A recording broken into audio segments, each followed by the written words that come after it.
नमस्कार, SBT news में आपका स्वागत है। पेश है 25 मार्च शनिवार दोपहर 3:15 बजे राजस्थान की 15 बड़ी खबरें। इस न्यूज बुलेटिन के प्रायोजक हैं विनी केक एंड मोर। सबसे पहले एक नजर डालते हैं आज के हेडलाइंस पर। राहुल की सदस्यता रद्द करने के मामले में 27 को रामलीला मैदान में जुटेंगे कांग्रेसी। जन प्रतिनिधित्व कानून को सुप्रीम कोर्ट में चुनौती। अजमेर पहुंची वंदे भारत ट्रेन, रूट और टाइमिंग शेड्यूल जारी। राजस्थान में आज भी बदला हुआ रहेगा मौसम का मिजाज। गुजरात की 17 जेलों में पुलिस की रेड, 1700 पुलिसकर्मी तलाशी ले रहे। और अब खबरें विस्तार से। राहुल गांधी की संसद की सदस्यता को रद्द करने के मामले को लेकर कांग्रेसी 27 मार्च को दिल्ली के रामलीला मैदान में जुटेंगे।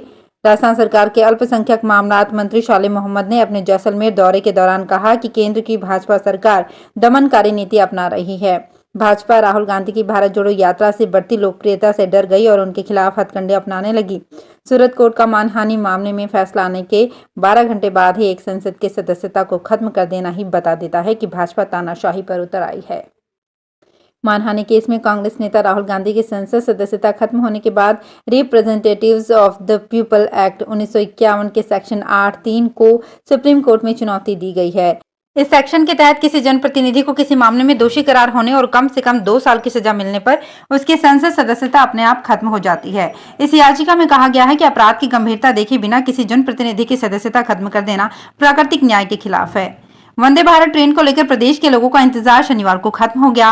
प्रदेश की पहली वंदे भारत सुबह अजमेर पहुंच गई और मदार स्टेशन पर इसकी तैयारियां पूरी कर ली गई है। वंदे भारत चेन्नई से वाया चंदेरिया होते हुए अजमेर पहुंची। यहां ट्रेन में कई इक्विपमेंट लगाए जाएंगे। इसके लिए पिट लाइन में कई बदलाव किए गए हैं। इसके चलते ओवरहेड इक्विपमेंट लगाए जा रहे हैं। पिट लाइन में बड़ी बड़ी गैंट्री को हटाया जा रहा है। यहाँ ट्रेन के एसी, लाइट, पंखों और मोटर्स की जांच की जाएगी। इसके बाद अजमेर से दिल्ली के बीच ट्रायल होंगे।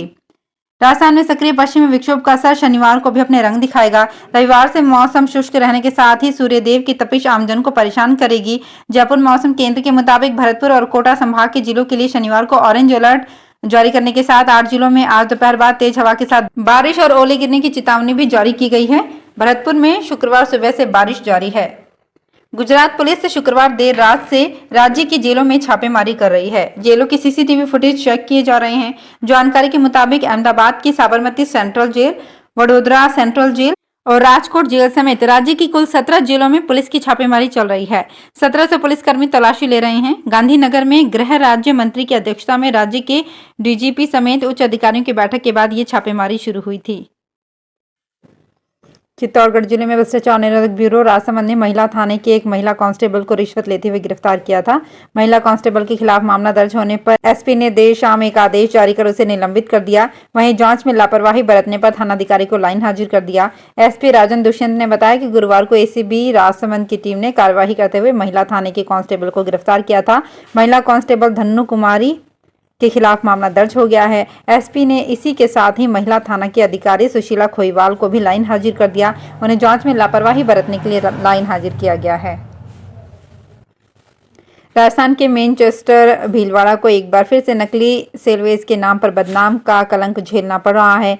शहर में चित्तौड़ रोड पर पुलिस ने जाने माने उद्योगपति रामपाल सोनी के संगम प्रोसेस हाउस पर छापा मारकर जॉन एंड टेलर नाम के ब्रांड का 2700 मीटर नकली कपड़ा जब्त किया है। इस नकली कपड़े की कीमत लगभग 5 लाख रुपए बताई जा रही है। ये कपड़ा यहां प्रतापनगर के रिको क्षेत्र में स्थित Shri Vishal shooting private limited से प्रोसेस के लिए आया हुआ था।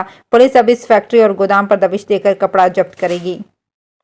राजस्थान में हाईकोर्ट का प्रभाव खत्म होने के बाद अब अन्य मार्केट की तरह रियल एस्टेट सेक्टर में भी बूम आने लगा है। लोग हाउसिंग बोर्ड के फ्लैट्स में ज्यादा दिलचस्पी ले रहे हैं। जिन फ्लैट्स को लोग आज से 2 साल पहले 9 लाख रुपए में भी नहीं खरीद रहे थे, उस एक कमरे वाले फ्लैट के लिए अब 31,66,000 रुपए तक की बोली लग गई है। Housing board commissioner Pawan Arora ने बताया कि इस छोटे से फ्लैट के लिए इतनी बिड आना सही में चौंकाने वाली बात है। उन्होंने कहा कि जयपुर के प्रतापनगर सेक्टर 26 स्थित द्वारकापुरी योजना के 550 फ्लैट बुधवार नीलामी में बेचने के लिए रखे गए थे, जिसमें से 289 फ्लैट्स बिके हैं। 29 फ्लैट जो ग्राउंड फ्लोर पर थे वो सभी फ्लैट 15 लाख रुपए से लेकर 31,66,000 रुपए के बीच बिके हैं। कमिश्नर ने बताया कि इन फ्लैट्स को बेचने के लिए हाउसिंग बोर्ड ने कोविड काल में भी प्रयास किया था। शेखावाटी में करोड़ों रुपए की ठगी करने वाली नेक्सा एवरग्रीन कंपनी से जुड़े लोगों के खिलाफ ठगी का मामला सामने आया है। झुंझुनू के शख्स ने कंपनी से जुड़े रणवीर और सुभाष के खिलाफ नामजद रिपोर्ट दी है। इस पर पुलिस ने मामला दर्ज कर जांच शुरू कर दी है। झुंझुनू के शख्स ने कंपनी से जुड़े रणवीर और सुभाष के खिलाफ नामजद रिपोर्ट दी है। इस पर पुलिस ने मामला दर्ज कर जांच शुरू कर दी है। झुंझुनू के सुरेश कुमार ने कोतवाली थाने में रिपोर्ट में बताया कि नेक्सा एवरग्रीन कंपनी से जुड़े रणवीर बिजारनिया और सुभाष बिजारनिया ने मिलकर और फोन पर बातचीत कर खुद को कंपनी का सीएमडी और एमडी बताया। सुभाष और रणवीर ने सुरेश को कहा कि यदि वो कंपनी में पैसा इन्वेस्ट करेगा तो 14 महीने में डबल होगा। दोनों ने सुरेश कुमार को हर सप्ताह अकाउंट में रुपए आने की गारंटी दी। झांसे में आकर सुरेश कुमार ने करीब 16,10,000 रुपए धोलेरा एवन डेवलपर कंपनी के अकाउंट में ट्रांसफर कर दिए। इसके बाद 23 जनवरी को कंपनी भाग गई। सीकर एएसपी रामचंद्र मूंड के नेतृत्व में एसआईटी पूरे मामले को इन्वेस्टिगेट कर रही है। दौसा जिले में सरसों और चने की समर्थन मूल्य पर खरीद 1 अप्रैल से शुरू होगी। इसके लिए 25 मार्च से ऑनलाइन रजिस्ट्रेशन शुरू हो गए हैं। किसानों को अपनी उपज बेचने के लिए ऑनलाइन रजिस्ट्रेशन करवाना होगा। इसके लिए ई मित्र या संबंधित खरीद केंद्र पर रजिस्ट्रेशन सुविधा उपलब्ध रहेगी। इन केंद्रों पर 25 मार्च से प्रतिदिन सुबह 9 से शाम के 7 बजे तक ऑनलाइन रजिस्ट्रेशन करवाया जा सकेगा। जिले में फसलों की एमएसपी पर खरीद के लिए 5 क्रय विक्रय सहकारी समिति व 5 ग्राम सेवा सहकारी समितियों पर केंद्र बनाए गए हैं। किसानों को ऑनलाइन रजिस्ट्रेशन करवाने के लिए Jan Aadhaar card, bank passbook एवं गिरदावरी के प्रति रजिस्ट्रेशन करने के दौरान अपलोड करनी होगी। अलवर के राजगढ़, टहला और थाना गाजी के आसपास के क्षेत्र में शुक्रवार शाम को गिरे ओले शनिवार सुबह तक भी पूरे नहीं पिघल सके। कई जगह पर ताक 1-1 फीट तक ओले जम गए थे। खेतों में पूरा नुकसान हो गया है। खेतों में कटी और खड़ी दोनों तरह की फसल चौपट हो गई है। राजगढ़ एमएलए जौहरीलाल मीणा ने भी कहा कि कई जगह पर फसल में 100% नुकसान है, कुछ नहीं बचा। ओले इतने गिरे हैं कि अगले दिन भी खेतों में मिले हैं। अलवर जिले में ओले गिरने के बाद रात को भी बारिश हुई। कई दिन से मौसम खराब है। कई बार बारिश होने से कटी हुई फसलें गल गई। अब उन्हें सुखाने में समय लगेगा। इससे फसलों की गुणवत्ता भी खराब होगी। कांग्रेस में विधानसभा चुनाव के लिए टिकट वितरण और संगठन को लेकर कवायद तेज कर दी गई है। कौन विधानसभा सीटों पर टिकट के लिए उपयुक्त है और किनका जनप्रतिनिधि के रूप में रहने के बजाय संगठन में ज्यादा उपयोग है, इस पर काम शुरू कर दिया गया है।